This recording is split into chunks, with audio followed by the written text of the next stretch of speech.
tener un Mais l'idée intercambio en primera de persona. notre Y échange todos, por eso hemos était surtout de traído a pouvoir Robin Steele. parler en première personne. C'est Ya pourquoi on a lo ha invité presentado antes Robinson Raquel, pero voy a recordar que es un et politólogo y activista c'est un antirracista haitiano, politologue, pero que activiste actualmente haïtien vive en Rosario, en qui Argentina. habite à Y Rosario, en Argentine, se va a conectar con actuellement. nosotros Per David Herod, que es Et David Herod, salesiano, c'est es el director les del pères salesiens, eh, directeur de l'école lo que es, technique. por lo que de yo esta mañana. Eh, se me olvida algo más. También es miembro del Consejo Provincial de los Salesianos Égal- de Don Bosco. également, il est Entonces, membre du Conseil provincial Per des David va a Salesiens. representar pues tanto su institución Donc, como il va nous présenter digamos, aussi bien la labor de los salesianos en Haití, pero también l'institution pues cómo está la situación en Haití. qu'est la situation en Y Haïti à nada, la l'heure idea de actuelle. esta primera charla de la tarde es centrarnos Donc, un poco y profundizar un poco más en c'est el l'idée de contexto cet local échange de y lo que pouvoir está pasando approfondir le y contexte bueno, local et la aprovechar situation la gran actuelle suerte en y Haïti. lo que nos ha Et costado traer, tener estos dos puntos de vista esta tarde con nosotros. vraiment, ça a Entonces, été nada, espero que si ya todo tout compliqué funciona de réussir y à avoir oímos ces deux points de bien vue ici a Pedro aujourd'hui avec David, nous. bueno, Donc, paso primero Père la David, palabra a Robinson si quieres. je laisse la Bueno, parole donc à Robinson. él se va a presentar primero, pero por si os queréis saludar, ¿no? Vale, pues venga, empezamos con On Pedro David. commence A ver alors si avec Père nos oyes David. bien, pero voy a hablar ahora a ver Vous si nous se escucha más entendez? con traducción simultánea. Messieurs Hérode, vous nous entendez? Merci, merci Simone. Muchas gracias. Euh, alors, comme on vient de le dire, je suis David Hérode, directeur de l'ENSEC, Acabo de decir, soy David Herod et je présente la situation des droits humains en Haïti, y sobre la situación contexte de los derechos historique. humanos en Haití. Nous sommes le 1er janvier 1804. Donc, suite à son succès militaire face aux forces En 1804, colonialistes tras françaises, el éxito militar contra Haïti crée los la colonialistas première république francesas, indépendante noire du monde et abolit l'esclavage. Haití crea la primera república negra independiente del mundo y À partir además de ce moment, abole la Haïti est esclavitud. devenu un danger pour les États colonialistes et esclavagistes de Haití se l'époque, convirtió en un en peligro para los estados particulier pour les colonialistas y Européens hasta la et época, les États-Unis. en concreto para Europa y Estados Unidos. Haïti subit une longue période d'isolement et se voit imposer une indemnité colossale par la France Además, pour avoir osé proclamer son Francia indépendance. exigía una indemnización descomunal por haber proclamado esta independencia. Depuis, Haïti fait face à de nombreuses interventions militaires étrangères, celle des États-Unis d'Amérique en 1915, Desde entonces, Haití ha tenido que hacer frente a numerosas intervenciones militares extranjeras, como por ejemplo la de Estados Unidos de 1915 a 1934. et ces interventions entravent la souveraineté du pays et ont pour conséquence une Llegado crise a que socavara systémique la et soberanía, chronique provocara una crisis pluridimensionnelle. multidimensional, sistémica y crónica en Haití. Après la Deuxième Guerre mondiale, Haïti Más subit la crisis político, dictature económico, alimentario, de seguridad, etcétera. Tras la Segunda Guerra Mundial, Haití sufrió durante 3 décadas la violenta dictadura del clan Duvalier. Donc, la fin de cette période n'aboutit ni à la démocratisation, ni à la Sin stabilisation embargo, politique el du final de pays, este periodo no trajo consigo étant una donné que les coups d'État estabilidad militaires et les política, interventions étrangères se ya que los poursuivent dans golpes militares y las intervenciones extranjeras continuaron. le contexte actuel. Vamos ahora con el contexto actual. De nos jours, le pays est confronté à une structure sociale basée sur le El país pouvoir des una gangs criminels. sociedad basada en el poder de las pandillas criminales. Depuis les années 80, ces groupes armés sont instrumentalisés par les Desde los pouvoirs años politiques. 70, estos grupos armados han sido explotados por el poder político. Un phénomène qui prend de l'ampleur avec la présidence de Jovenel Moïse, qui aurait opéré de concert avec les gangs pour se maintenir au pouvoir jusqu'à son assassinat en 2021.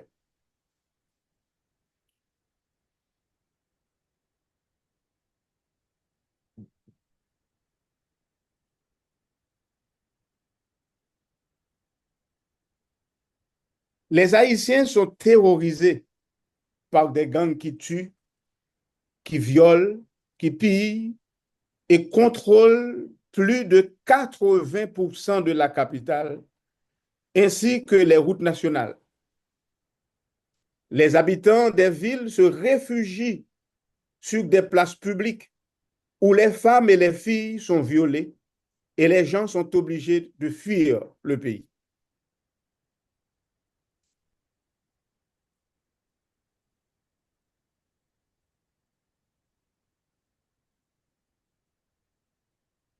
Va bien? Va bien? OK.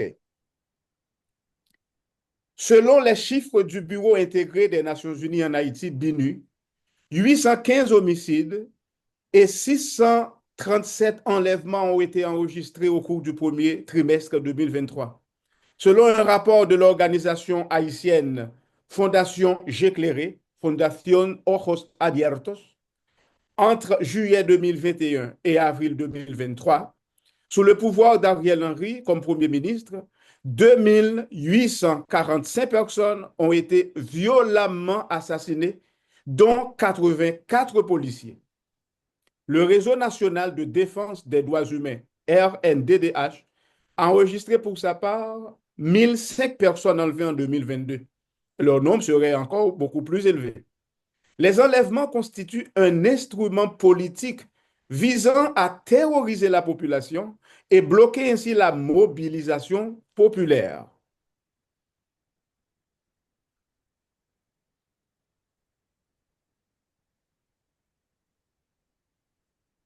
Donc, en avril 2022 et pour arriver en avril 2023, les deux organisations de défense des droits humains ont documenté 16 massacres dans le pays.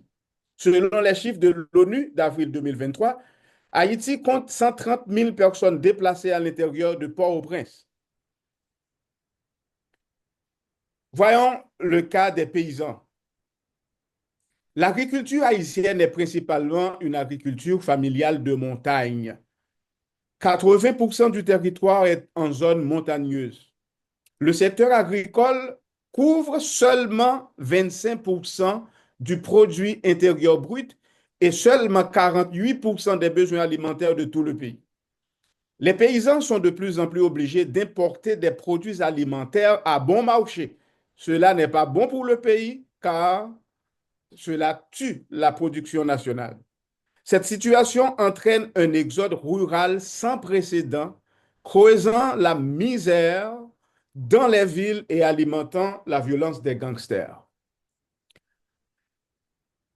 La situation dramatique dans les zones rurales et urbaines est aggravée par l'inflation qui atteint 50% en moyenne. Selon les données de l'ONU, en 2021, environ 4,4 millions de personnes, soit près de 46% de la population haïtienne, étaient en situation d'insécurité alimentaire aiguë. 1,2 million étaient en état d'urgence et 3,2 millions en état de crise. Voyons ONU, OEA et le corps groupe leur implication dans le pays. Depuis 3 décennies, les interventions sous couvert de l'ONU se défilent. On dirait que c'était un défilé de mode en Haïti. C'était le cas en 1993, le cas de la MINUA, mission des États-Unis en Haïti. MANU, mission d'appui des États-Unis en Haïti. MITNU, mission de transition des Nations Unies en Haïti. MIPONU, mission de police civile des Nations Unies en Haïti. MICA, mission civile internationale d'appui à Haïti. MINUSTA, soi-disant une mission des Nations Unies pour Haïti pour la stabilisation du pays. Et MINUSTA a fait beaucoup de cas de viol, tant sur les filles que sur les petits garçons. MINUSTA a laissé beaucoup d'enfants sans père dans le pays. Et c'est la MINUSTA qui a apporté le choléra, et ce choléra a fait beaucoup de ravages, soit plusieurs centaines de milliers de morts causées par cette mission qui nous a apporté le choléra. Et pourtant, c'était une mission pour la stabilisation du pays. MINUSTAH fait place à la MINUJUST, mission des Nations Unies pour l'appui à la justice en Haïti. BINU, Bureau intégré des Nations Unies en Haïti, de 2019 à nos jours. Et on rappelle que c'est BINU qui était là lorsqu'on avait assassiné le président Jovenel Moïse dans la nuit du 6 au 7 juillet 2021, alors qu'il était dans sa chambre le soir. Ces missions avaient pour but, entre autres, de mettre fin aux violations des droits humains qui compromettent la paix, la stabilité et la sécurité d'Haïti et de la région. Ces missions visaient aussi à aider le pays à trouver la stabilité politique, assurer la sécurité de ses populations, former ses forces de police, améliorer les conditions de détention, combattre la corruption et le trafic d'armes à feu. Il est à constater que ces multiples interventions depuis plus de 30 ans pour aider Haïti, c'est un échec cuisant. Une des causes de cet échec est que les promesses n'ont pas été respectées. Le secrétaire général de l'ONU en 2019, lui, l'a déclaré, seulement 32,4 millions de dollars sur les 252,2 millions demandés, soit seulement 13%, avaient été obtenus pour subvenir aux besoins de 2,2 millions d'Haïtiens en situation de vulnérabilité dans le cadre du plan d'aide humanitaire 2018. En 2023, le rapport de William O'Neill, expert des Nations Unies sur la situation des droits humains en Haïti, est accablant. Il a déclaré « Les gangs contrôlent plus de 50% de la capitale. Ils règnent sans pitié, kidnappant, extorquant et terrorisant la population. De nombreux quartiers de la ville sont interdits à la police nationale. Dans certains cas, la police est même de connivence avec les gangs. L'impact sur les droits économiques, sociaux et culturels est dévastateur. Les enfants ne peuvent pas aller à l'école, les marchés sont fermés, les commerçants doivent payer une taxe aux gangs, les dispensaires ne peuvent pas fonctionner et les activités de base de la vie quotidienne comportent de grands risques. Le pénitencier national de Port-au-Prince est horrible. Plus de 80% des personnes détenues n'ont jamais été jugées ni reconnues coupables d'aucun crime. Alors, il convient de relever la responsabilité du corps groupe en Haïti.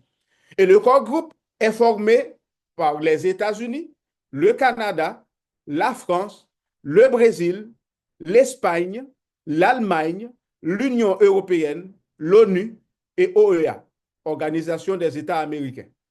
Le corps groupe a été créé en 2004 après que États-Unis, la France et Canada, principalement, ce triangle, ce trio qui se met toujours ensemble et avec États-Unis en tête, et ils ont renversé Jean-Bertrand Aristide, deuxième version qui était président à l'époque.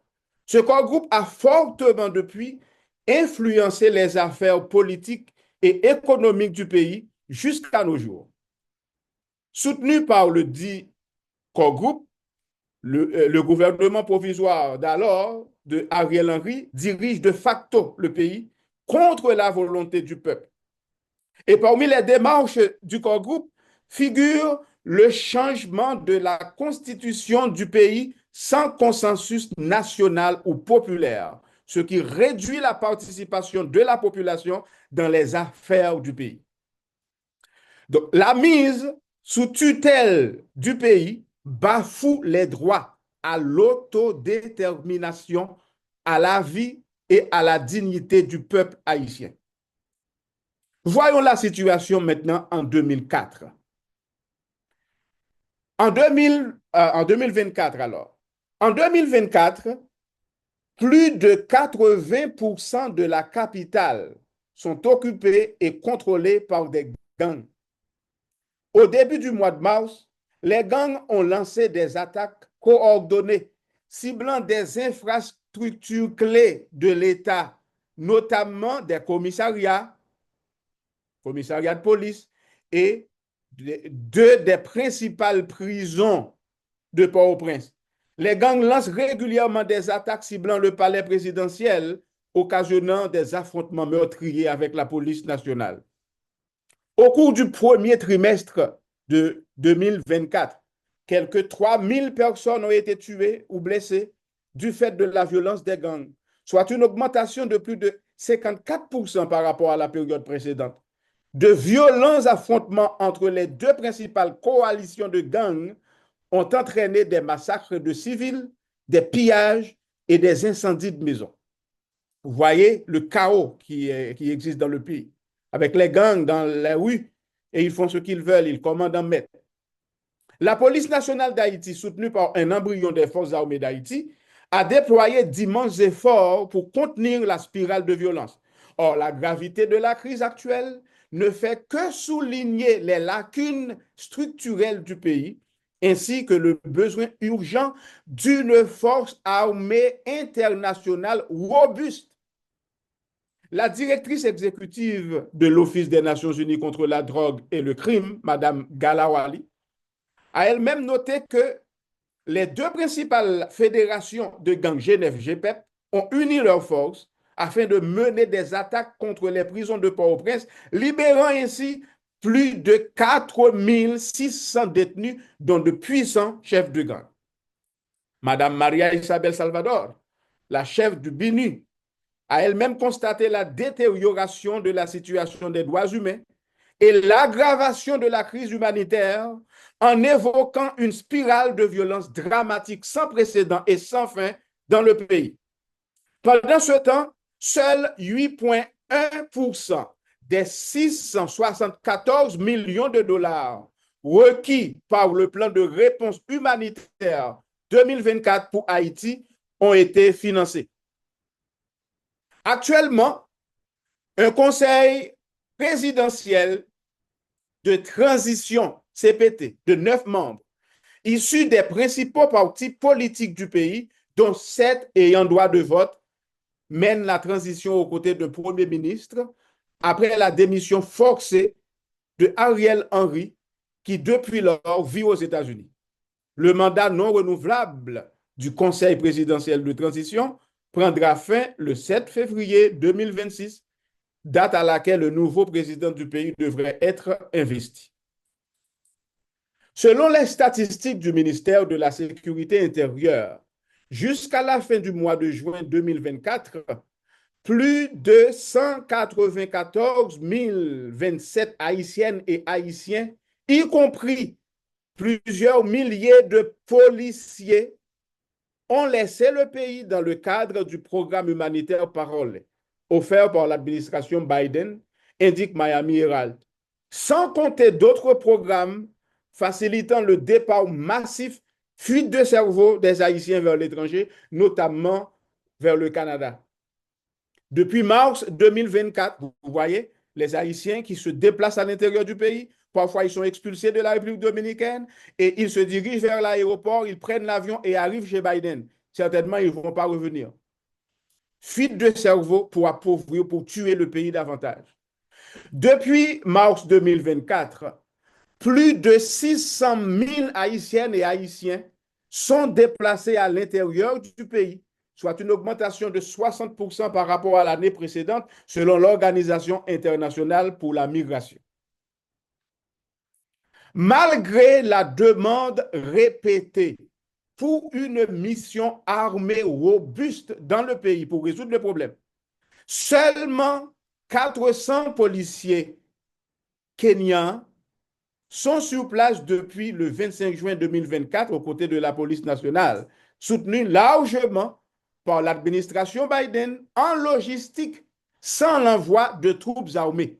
Il faut noter que la majorité de ces armes à feu et les munitions viennent des États-Unis et les États-Unis sont au courant. Ces gangsters ne se déplacent pas, ils ne quittent pas le pays. Pourtant, ils reçoivent tout pour déstabiliser le pays et pour tuer les gens. Une autre partie des armes et des munitions viennent de la République dominicaine, mais la plupart, c'est des États-Unis. C'est un problème, ce problème d'insécurité qui tue le pays pouvait être résolu dans un bref délai s'il n'y avait pas la complicité de la communauté internationale et de son hypocrisie. Entre-temps, le plus récent massacre contre la population sans défense a été perpétré dans le département de l'Artibonite dans la nuit du 3 octobre 2024, nuit au cours de laquelle des membres d'une bande armée ont massacré de paisibles citoyens dans la localité de Pont-Sondé, située à une centaine de kilomètres de Port-au-Prince. Ça, c'est Pont-Sondé. Deux photos pour illustrer. Le bilan est d'au moins 70 morts, dont des femmes et des enfants, selon l'ONU. Mais on imagine que c'est beaucoup plus élevé le nombre. Ce massacre a eu lieu, pourquoi? Parce que la situation refusait de payer aux gangs une taxe qui ont placé un poste de paiement d'autobus sur la route.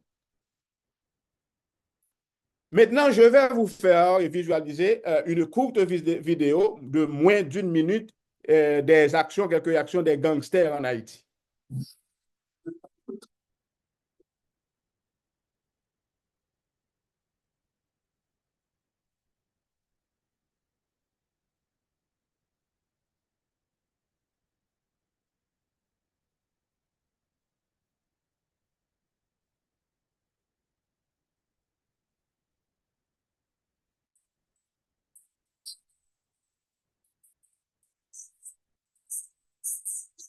Other countries like the Bahamas and the Dutch remain unattached for a total of 2,500 lives of stock. Adults in the island, battle classes and faces, using gangs parade and crash through the streets of Port-au-Prince. The area recognized wishes is doing using restriction for the criminal gangs.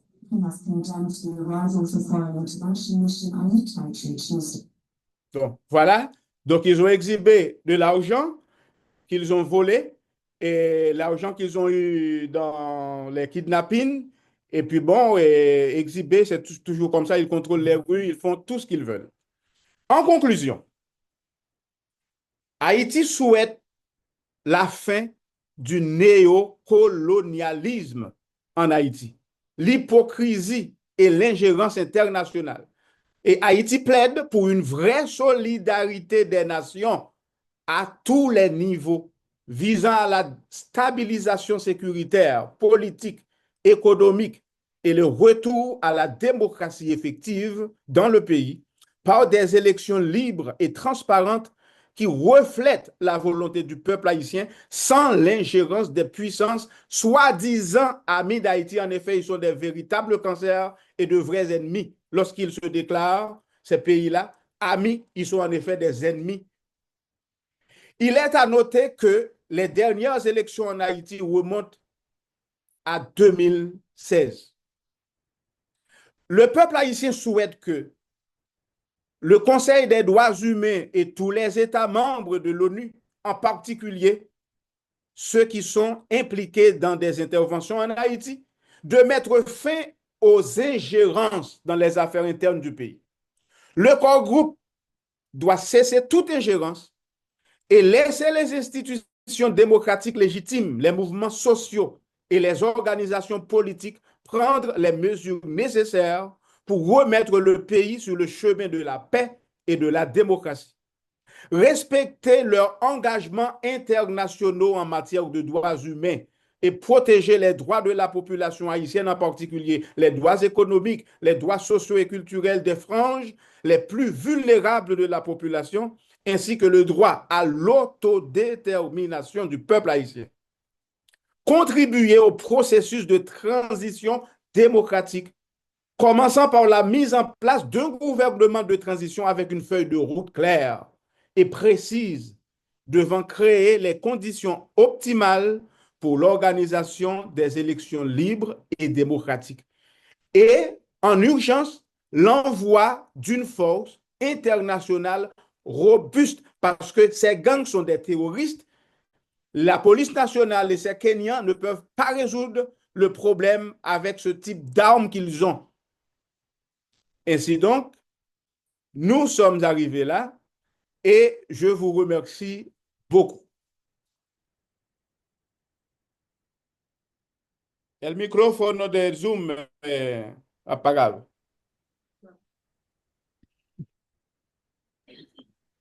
Vale.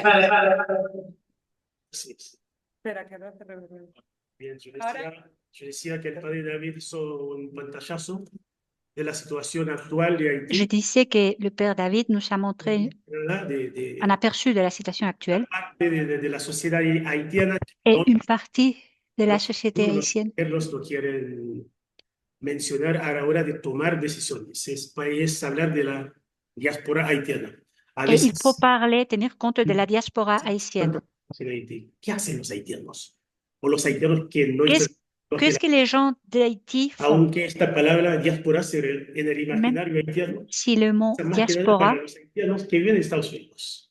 La veut diáspora dire haitiana habla con alguien surtout les Haïtiens la qui diáspora habitent haitiana a Estados aux Unidos. États-Unis. Por C'est à ejemplo, ça que que viven l'on en pense Argentina quand on y parle des entonces diasporas parte de la diáspora en haitiana. Haïti. Creo que hay que pelear en esa parte también. Donc, de il cuando faut los se dirigentes battre à ce hablan de niveau-là. diáspora, es hablan de todos los haitianos que no están en el país. Donc, Esa par relación diaspora, de je vais esos haitianos que no están dire en el tous les país, Haïtiens qui ne sont pas dans leur históricamente pays. siempre fue una Historiquement, relación de il y a eu rechazo y de miedo.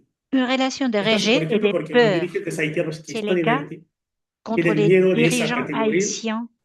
No es D'accord. Donc, il y los avait des dirigentes problèmes de son. haitianos. Generalmente tienen C'est les miedo de esa dirigeants categoría de haïtiens haitianos qui que no ont están en el peur de cette Por una razón catégorie u otra, porque d'Haïtiens qui ne tienen sont pas dans más leur formación, pays. porque el 85% del 85% cerebro haitiano no está en el país. des Entonces, cerveaux esto ha pasado haïtiens con los ne distintos sont gobiernos pas que, dans por leur ejemplo, pays. durante la dictadura haitiana, Dans- 29 Pendant años de dictadura, les 29 lo que ans de hicieron la dictature el haïtienne, padre y el hijo c'est qu'ils ont fait, les es pères et les fils, echar a estos haitianos, a été jóvenes que estaban d'expulser les luchando, por Haïtiens ejemplo, para derrocar a este grupo de qui se gente. battaient Hubo pour un contingente de haitianos que fueron al continente évacuer du africano pouvoir les para dictateurs. enseñar en algunos países africanos en el Il y a proceso eu de des independencia Haïtiens de qui distintos sont allés países. dans des Por différents ejemplo, el pays Congo, d'Afrique en esos países, pour porque expliquer no les processus de querían l'indépendance. más a Par profesores exemple, on est allé au belgas. Congo parce Entonces, bueno, qu'ils necesitamos souhaitaient una plus cercanía. des Pero enseignants justo Haití belges. estaba Donc, expulsando Haïti était ciudadanos. tout Muchos près haitianos fueron ahí. Por et de cette ejemplo, façon-là, el on organizador, la invitait les era muy Haïtiens à pequeño, quitter leur pero pays. se fue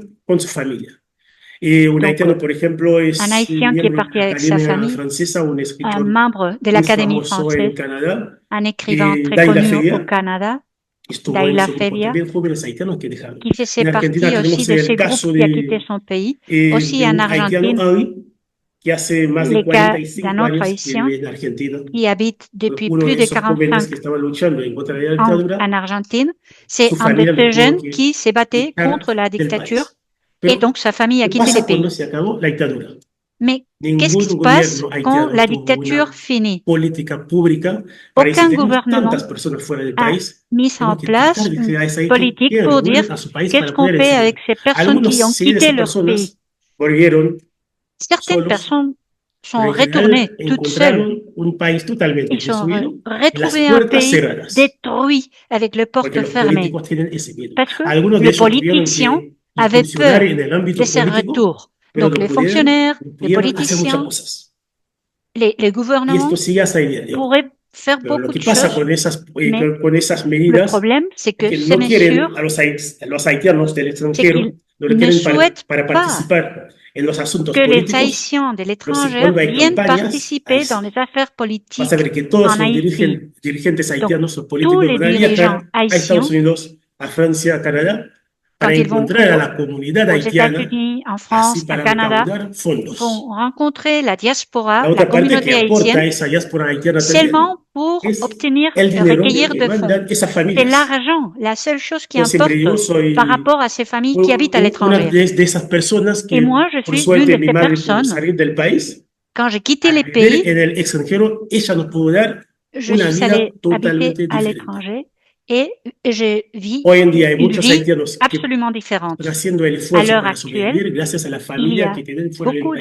d'Haïtiens qui font des En Haití efforts tenemos un pour ministerio, por ejemplo, el continuer Ministerio et de Haitianos vivre viviendo en el grâce à exterior l'aide del des país. familles qui ¿Qué vivent hace à este ministerio? l'extérieur, ¿Hay comme algún un contacto, ministère algún haïtien nexo qui con est los à haitianos en l'extérieur el extranjero? du pays. No. Donc, il s'agit Quizás d'un los que están en exode à Estados Unidos l'étranger. sí, pero los que están ahí, después del terremoto, un montón de haitianos en Mais Brasil, après Chile, les tremblements de terre, Argentina, il y a eu une y un fuite montón de países au más, Chili, República en Dominicana, por Argentine, ejemplo, muy à la cerca. République dominicaine également. Hacen algo para cuidar a esas Donc, personas, est-ce qu'ils dirigentes font haitianos. quelque chose pour prendre soin de cette Ese communauté, miedo de cette sigue. personne? Por C'est ejemplo, yo cette como haitiano, peur. si tengo Moi, otro en tant pasaporte, no puedo qu'Haïtien,